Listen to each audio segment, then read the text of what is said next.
Building wealth is what we're talking about today, Danielle. Building wealth through real estate, which is and has been one of the best, most solid ways to build wealth over the years. Now, it's a market and it goes up and down, and we have all of the caveats, and we're not giving. I can't make this, sorry, I can't make this comment not show up that I accidentally made show up on all of my Facebook lives. Oh no. So I was wondering what that was trying about. to delete it on Facebook and see if that works. But it's certainly not, a get rich quick scheme. We typically advise and look at long-term investments in real estate. We are not ever advocating trying to time a market, beat a market, do any of the hacks and tricks that shysters like to promote. But for building long-term wealth, you really can't beat real estate. No. So there was recently a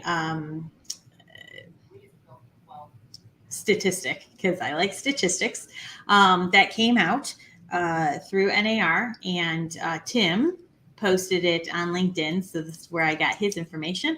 But the NAR, which is National Association of Realtors, did a study, and it turns out that the average, or approximately the net worth of a homeowner, is $300,000, which is great, because that's retirement money, that's potential, sick, God forbid, an illness money. That is a comfortable setting, right? And that's average. So this is against the United States. But conversely, the average wealth of a renter, or net worth of a renter, is approximately $8,000. So the difference is about 40-fold in between a long-term homeowner or investor and somebody who is renting. It's amazing. I mean, that's phenomenal. And Right. Certainly there are, things in that statistic, like all statistics, there are 19-year-olds renting their first apartment. They probably haven't had much time to build wealth. But still, when you look at the overall Cash positions. it's astounding. Absolutely. Absolutely. So we have, Danielle and I represent investors. We represent regular people buying and selling houses.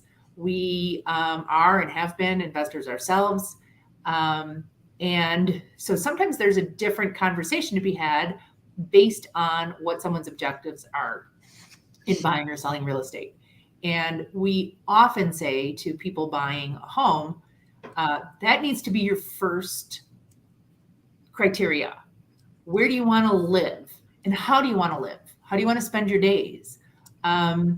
People get very concerned about moments in the market, and we remind them that you're talking about spending some time, usually in a place, in a space. And so we want to make sure that it serves your life. That's the most important thing for this purchase. So what I like to say is, if you love where you wake up and you go to bed at night, and where you're spending your hours in between, and you're okay writing that check every month, you've beat the market. So that's the main thing. That's the number one thing we want anybody looking to buy or sell at. And the one thing that's never going to change in your life is the fact that you need housing. Right. And that's never going to change the fact in anybody's lives, is that there is, however that looks, that needing a roof over your head is never going to be a passing thing to spend your money on. It's always going to be a necessity and a priority. And that as your life changes and events happen, your housing needs are going to change. And if you don't adapt with those changing needs, you're going to be uncomfortable in the most important environment in your life. So if you're living in a 2-story and you can't go upstairs because your knees hurt too bad and you're sleeping on the couch every night, it might be time to move. If your family grows or gets smaller, it might be time to move. If you change jobs and you need to be in a different location to go to work every day, it might be time to move. Those are typically the types of events that we see that motivate someone to move. They typically do not choose to move based on what's happening in the market. But our job is also to keep an eye on that so that they understand it and help them understand how that fits into their life plans. So right now, we hear overall in the market that a lot of people are waiting. There's a lot of fear in the market. There's a lot of salacious headlines that we touch on every time we do this program. And those are designed to make people fearful because that sells news advertising, but it doesn't do a whole lot of good for the people who might have those life changes and need to make a change.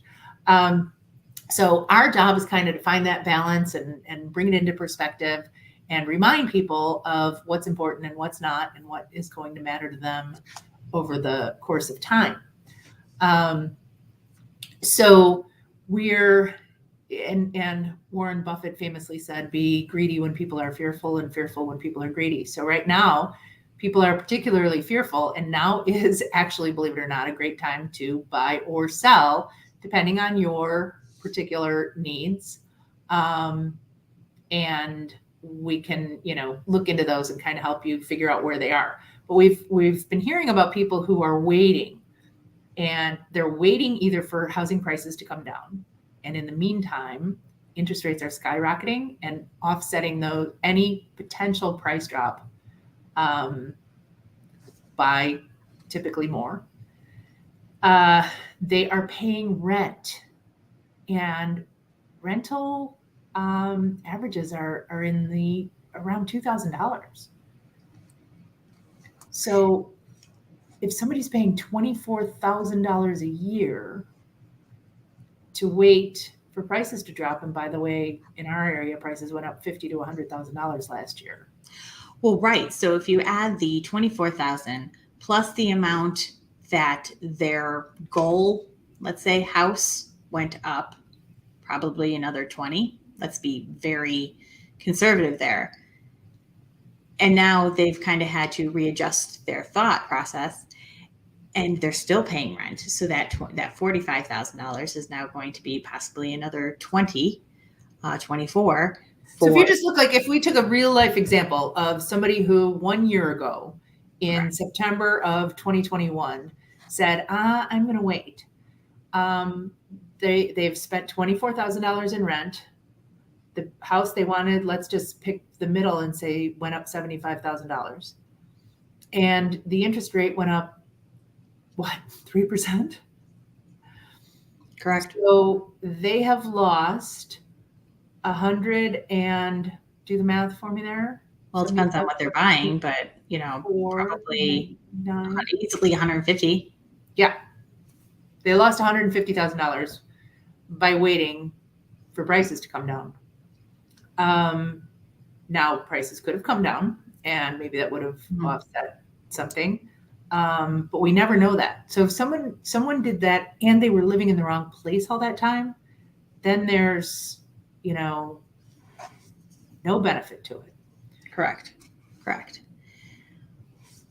I do have a infograph here that one of my lenders provided, Scott, from Scott Kajewski. I'm going to share this with you. Thanks for sharing our post today, Scott, by the way. Yes. Share screen. So he did some good analysis here. There's kind of two things. So let's see here. So this is if you are on the other side of that equation. Okay. You are yes. Landlord, so right? This is the idea of becoming an investor. So again, there's the opportunity cost of continuing to rent and lose out on potential wealth. But then there's the opposite side where either having a primary residence, which is, at least often keeping track of, at least you in the end have some sort of equity and a gap between, because when you're paying off your mortgage, your debt goes down and the amount that your house is worth goes up. So you kind of each month you're making your payments. And this is actually the bottom of this graph here is exactly kind of what it's showing, where it's the amount that I'm sorry, one of them actually left. I don't have up. I don't know why. But basically this is saying, if you're one, this is investing in a home. This is like not even, this is a middle-class home that is, was not distressed. It was kind of bought at market value as a investment property. But it's a larger home, in the $300,000 range or more. You have, you can make up to, $3,000 a month. Some of these larger houses, with 4 or 5 bedrooms in non-distressed areas, are making quite a bit of money. But see, every month, you have your kind of, okay, it's saying it's a little hard to read. I'm sorry. Here you go.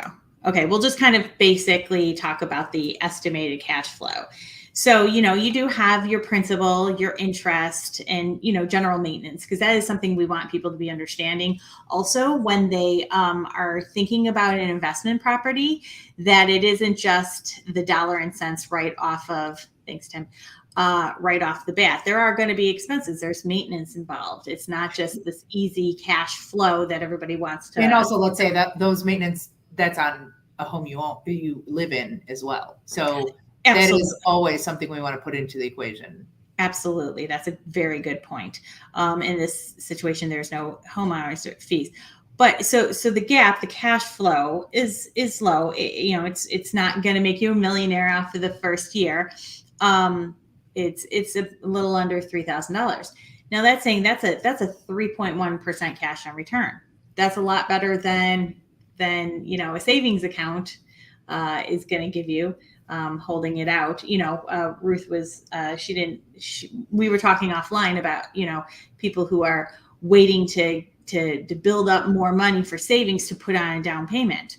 Well, just going and buying the house might, return, much better than holding out and saving. But year after year, there's a bit of an increase. You assume that in these days, that's exactly reality. A lot of people are seeing an increase year after year, and unless they're signing multi-year rental agreements, it's going up. If other properties are getting more money for their rentals, a lot of landlords are seeing that and going, okay, I'm going to ask for more too. So you have a gradual increase every year. So in year 9, you're, in this scenario, they're making $20,000 more a year. And that's that's assuming interest goes up and property taxes go up. Because again, those are these are things that you have to be aware of, that, there's very few stagnant numbers. If you have if you get an interest rate that is, fixed, then at least, your principal and your interest are going to stay the same, but there's a lot of variables within it. But at the end, because as, you pay off some of your principal and your interest and things, that your cash flow is going to start getting huge. This is 23% return after 10 years. So, and this is, just as this is an investment, but this is, this isn't too far off really from just purchasing a house, from making a house, assuming that, the increase in the, I'm sorry, the second graph had, let me see if I can find it real quick. I'm sorry. The second graph had kind of that portion of it. But if you're investing here and I mean, and this is year over year, this is adding to it. So the first year, you know, making 3,000 and then almost 5,000. So that's 8,000 plus, plus, plus, plus to where you're making $20,000 a year.